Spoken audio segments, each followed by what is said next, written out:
Hello बच्चों, स्वागत है आपका अपने चैनल सिंपल फिजिक्स में। हेलो बच्चों, आज का हमारा टॉपिक है परिमित लंबाई के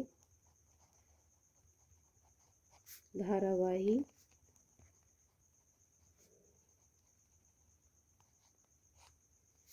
चालक के कारण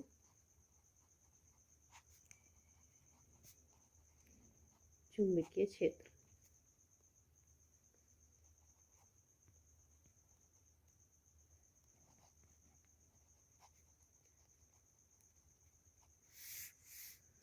ठीक है, तो बहुत ही इंटरेस्टिंग टॉपिक है और बहुत ही आसान है। सबसे पहले हम डायग्राम बनाएंगे। परिमित लंबाई है, इसका मतलब चालक की लंबाई ऐसी है जिसको हम नाप सकते हैं। तो ये हमारे पास एक चालक तार है सी डी, और इसके किसी बिंदु, ये कोई बिंदु यहाँ पर ये मान लीजिए Q बिंदु है, और इससे स्मॉल r दूरी पर एक बिंदु P है जहाँ इस चालक के कारण हमें चुंबकीय क्षेत्र की तीव्रता ज्ञात करनी, चुंबकीय क्षेत्र हमको ज्ञात करना है कितना होगा। और इसमें ये मान लीजिए I धारा प्रवाहित हो रही है, तो हमें बायो सावर्ट के लॉ का यूज़ करना है। तो हम इसमें यहाँ पर एक छोटा सा अवयव लेंगे, छोटा सा एलिमेंट लेंगे जिसकी लंबाई हमने मान ली डेल एल या डेल्टा एल भी आप ले सकते हैं। बहुत ही छोटा अवयव है। ये हमारा पॉइंट हो गया।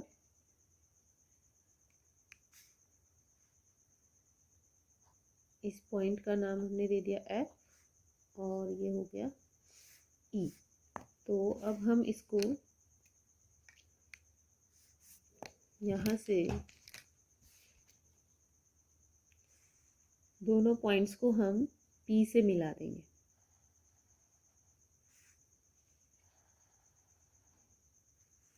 हो गया।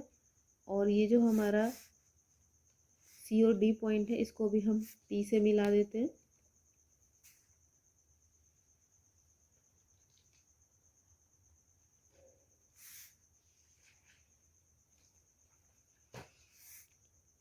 यहाँ से हमने पॉइंट ई से इस एफ पी पर लंब डाल दिया। तो यानी ये एंगल हो गया 90 डिग्री का। और यहाँ हम मान लेते हैं कि ये एंगल थीटा है। ये हमारा पॉइंट हो गया ई एफ, और ये हो गया जी। यहाँ से यहाँ तक की जो ये लंबाई है, यानी अवयव से बिंदु पी की लंबाई हमने एक्स मान ली, और ये एंगल है मान लीजिए फाई। यहाँ से यहाँ तक ये आर डिस्टेंस थी, और यहाँ से हम मान लेते हैं ये जब सी को मिलाया तो ये एंगल यहाँ बना 5 1, और यहाँ से टोटल यहाँ तक का जो एंगल है ये हुआ 5 2। ठीक है, ये हमारा डायग्राम हो गया। अब इसमें ये जो अवयव ई एफ है, ये इतना छोटा लिया है कि जो एंगल यहाँ, ये एंगल ई एफ जी जो थीटा है, तो हम यहाँ एंगल सी ई पी को, इसको भी हम थीटा ले सकते हैं ज़रूरत पड़ने पर। तो ये हमारा डायग्राम है। तो अब हम शुरू करते हैं कि धारावाही चालक के कारण चुंबकीय क्षेत्र कितना होगा। तो पहले इसी तरह से चित्रानुसार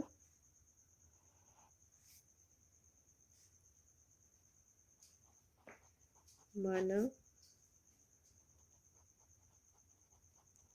धारावाही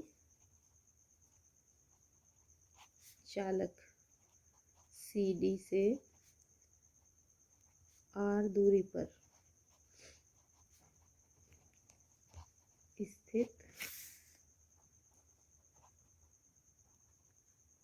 बिंदु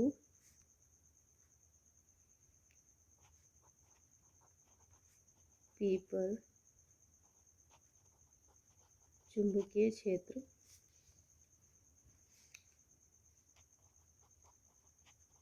ज्ञात करना है। चित्रानुसार में आपके सारे एंगल और डिस्टेंस सब इसमें क्लियर हो गए हैं। तो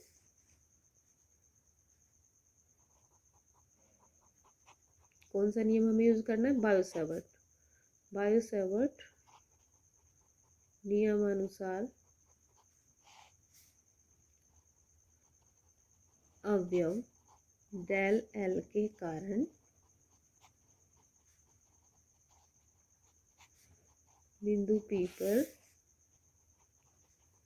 चुंबकीय क्षेत्र, तो छोटा सा अवयव है तो छोटा सा ही चुंबकीय क्षेत्र होगा, तो डेल B इक्वल्स टू हो जाएगा μ0/4 I del L sine theta upon r² होता है दूरी, बिंदु की दूरी, चालक से बिंदु की दूरी। तो यहाँ पे हम अवयव के कारण निकाल रहे हैं, तो अवयव से बिंदु की दूरी कितनी है? x, तो ये हो गया x²। अब यहाँ पर हमारा ये यहाँ हम देख रहे हैं EG, तो EG की वैल्यू अगर हम ट्रायंगल EFG से देखें, EFG, तो यहाँ पर ये तो हो गया 90 डिग्री, ठीक, ये हो गया थीटा, तो थीटा के लिए ये लंब हो गया और EF जो है ये कर्ण हो गया। तो लंब की वैल्यू निकालनी है, तो लंब बराबर कर्ण इंटू साइन थीटा, लंब EG बराबर कर्ण EF साइन थीटा। तो यहाँ से EG की वैल्यू आ गई,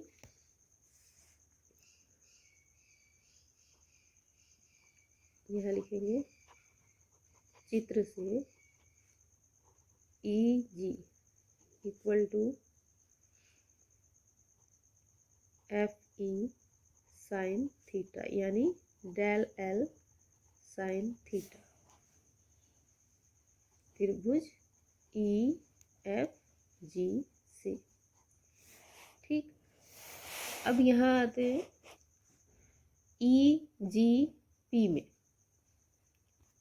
EGP में ये क्या है कि हमारे पास यहाँ ये चाप हो गया और इसको हम मान लेते हैं ये कोण, छोटा सा अवयव है तो यहाँ पे छोटा सा ही कोण बनेगा डेल्टा फाई। तो कोण के लिए ये चाप हो गया और ये त्रिज्या हो गई, क्योंकि ये बहुत ही छोटी लंबाई है। तो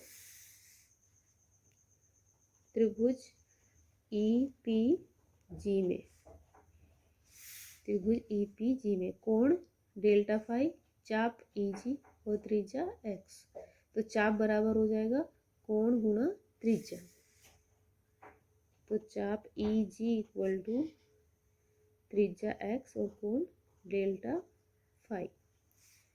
तो यहाँ पर हम लिखेंगे चूंकि चाप बराबर कोण गुणा त्रिज्या, ये हमने फॉर्मूला यहाँ लगाया। अब ये भी EG की वैल्यू है और ये भी EG की वैल्यू है, इसका मतलब EG equals to del L sine theta equals to x del phi. तो यानी यहाँ पर ये x डेल फाई, हम ये जो हमारा फॉर्मूला था बायो-सैवर्ट लॉ हमने लगाया था, इसको हम अगर इक्वेशन मान लेते हैं फर्स्ट, तो ये वैल्यू हम डेल L साइन थीटा की जगह यहाँ फर्स्ट में रख देंगे। तो समीकरण फर्स्ट से del B equals to μ0/4 I del L sine theta की जगह हम रख देंगे हम x del phi upon x²। तो यहाँ से एक x से ये x पावर इसकी कैंसिल हो जाएगी और ये बचेगा हमारे पास μ0/4 I del phi upon x, ये इक्वेशन हो गई हमारी अब यहाँ पर हम निकालेंगे इस x की वैल्यू, इस इक्वेशन को और चेंज करेंगे और x की वैल्यू निकालेंगे। अब x कहाँ है हमारा, x हमारा है ये, तो इसकी वैल्यू निकालने के लिए यहाँ हम देख रहे हैं त्रिभुज ई पी क्यू। ई पी क्यू में ये हमारा एंगल फाई है। फाई के लिए ये लंब हो गया, ये आधार और ये कर्ण। तो हमारे पास आधार है और कर्ण है, तो हम क्या लगाएंगे, कोस लगाएंगे। तो यहाँ लेंगे त्रिभुज ई पी क्यू में कोस फाई इक्वल टू आधार आर और कर्ण एक्स। तो cos phi equals to R upon X. तो यहाँ से x इक्वल्स टू क्या हो जाएगा, x को हम इधर ले जाते हैं, कोस फाई को इधर ले आएंगे, तो x इक्वल्स टू हो जाएगा r अपॉन कोस फाई। तो x की ये वैल्यू इक्वेशन सेकंड में रख देंगे। तो x का मान समीकरण सेकंड में रखते हैं। तो डेल b इक्वल्स टू हो जाएगा म्यू 0 अपॉन 4 पाई और I del phi upon x, x की जगह हम रख देंगे आर अपॉन कोस फाई। तो क्या होगा, ये कोस फाई ऊपर चला जाएगा। तो यहाँ हमारे पास हुआ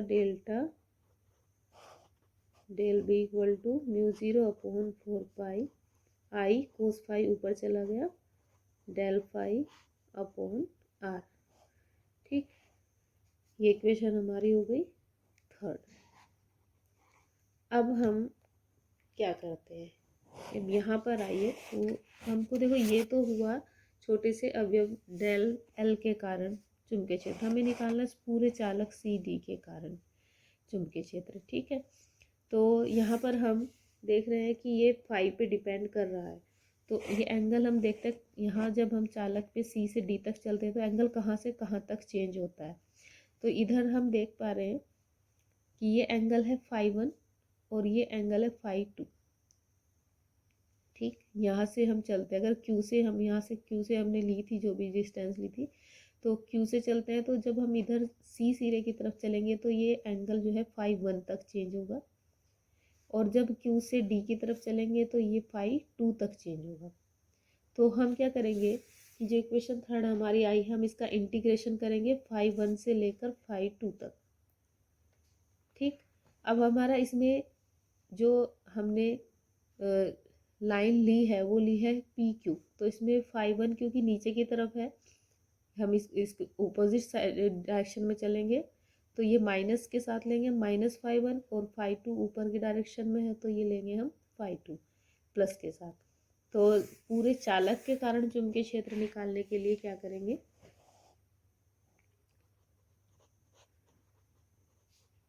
पूरे चालक के कारण चुंबकीय क्षेत्र। अब बड़ा चालक हो गया तो चुंबकीय क्षेत्र भी बड़ा हो जाएगा। तो हम क्या करेंगे, इंटीग्रेशन करेंगे। इंटीग्रेशन का मतलब होता है जोड़ना, कहाँ से कहाँ तक, माइनस फाई 1 से प्लस फाई 2 तक। तो वैल्यू रख देंगे इक्वेशन थर्ड से जो हमारी डेल बी की वैल्यू आई थी, तो minus phi 1 to phi 2 value रखते हैं mu 0 upon 4 pi I cos phi. अब हम क्योंकि इंटीग्रेशन कर रहे हैं तो अब हम इसको लिख सकते हैं डी फाई अपॉन आर। ठीक, तो इसका इंटीग्रेशन करें तो म्यू 0 अपॉन 4 पाई बाहर आ जाएगा, कांस्टेंट है तो ये आ गया बाहर। आई जो है वो भी पूरे चालक में कांस्टेंट है, सेम है, हर एक अवयव में सेम होगी, तो आई भी कांस्टेंट हो जाएगा, बाहर है। आर जो है ये भी कांस्टेंट है, क्यू से पी तक की डिस्टेंस ये चेंज नहीं होगी। जब हम फाई का यानी एंगल को चेंज करेंगे तो ये डिस्टेंस एज इट इज़ बनी रहेगी, तो ये भी बाहर आ जाएगी, कांस्टेंट है। तो अंदर बचा -φ1 φ2 cos फाई डी फाई। तो इसका इंटीग्रेशन हो जाएगा μ0/4 पाई I/r। cos फाई का इंटीग्रेशन होता है sin phi, lower limit φ1 upper limit φ2। तो μ0/4 पाई I/r, पहले अपर लिमिट रखेंगे sin φ2, फिर लोअर लिमिट माइनस करके sin φ1। ठीक है, तो ये हमारा इक्वेशन बन गई। इसकी वैल्यू क्या आई हमारे पास, परिमित लंबाई के चालक के कारण चुंबकीय क्षेत्र B equals to μ0/4 pi I/r sin φ2। अब इसमें देखिए, जो हमारी लोअर लिमिट थी वो -φ1 थी, तो ये साइन में से माइनस बाहर आ जाता है, तो ये माइनस माइनस हो जाएगा प्लस। तो यहाँ हम लिखेंगे sin φ2 प्लस sin φ1। इसको आप पहले भी लिख सकते हैं ना। तो ये हमारा फॉर्मूला हो गया, परिमित लंबाई के चालक के कारण चुंबकीय क्षेत्र। अब इसमें हम देख सकते हैं जो स्पेशल कंडीशन हो सकती है वो क्या हो सकती है।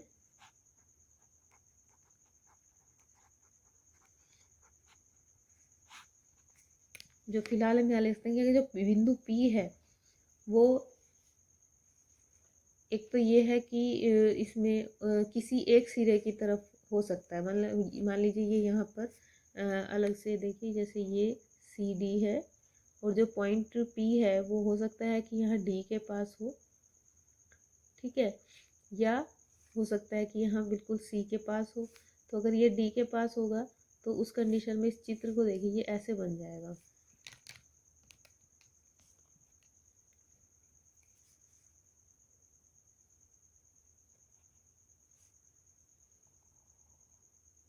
ये इस तरह से हो जाएगा, है ना। और ये हमारा जो Q पॉइंट है ये भी उठकर यहाँ D पर ही आ जाएगा, क्योंकि QP पूरा चल के ऐसे यहाँ पर आ गया। तो अब जब ये QP पूरा आ गया तो इसमें क्या हुआ कि जो φ2 एंगल है, जो तो φ2 की वैल्यू कितनी हो गई, यहाँ पर φ2 हो गया 0। ये जो एंगल φ2 था ये ख़त्म हो गया, 0 हो गया, क्योंकि ये वाली लाइन उठ के यहाँ चली गई। तो ये इस कंडीशन में φ2 तो 0 हो जाएगा।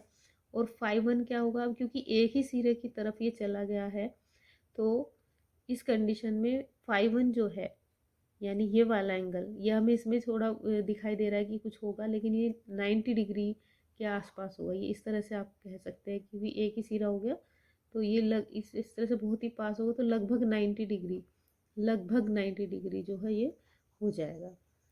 इसको हम कैलकुलेशन में 90 डिग्री ले सकते हैं।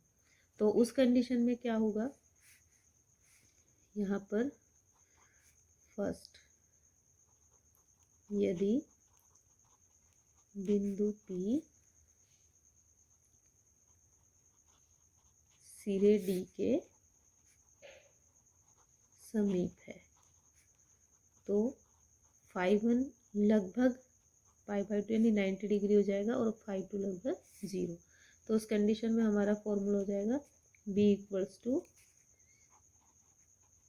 μ0/4 पाई I/r साइन φ2 हो गया 0 और साइन φ1 90।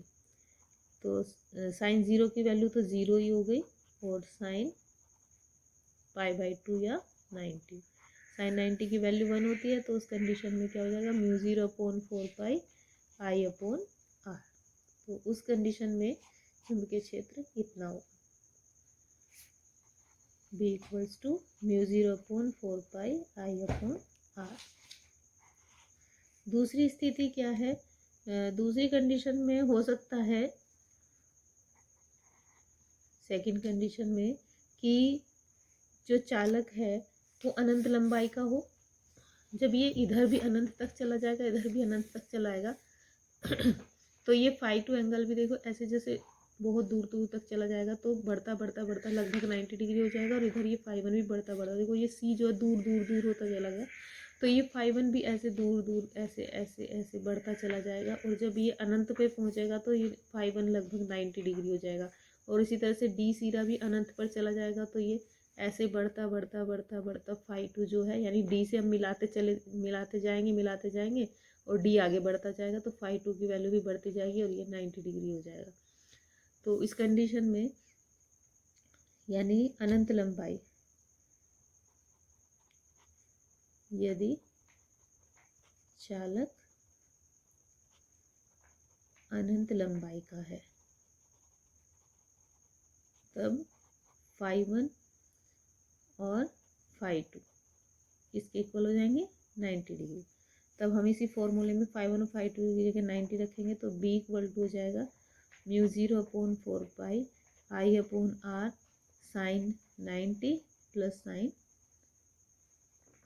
90। तो साइन 90 की वैल्यू 1, तो 1 + 1 हो गया 2।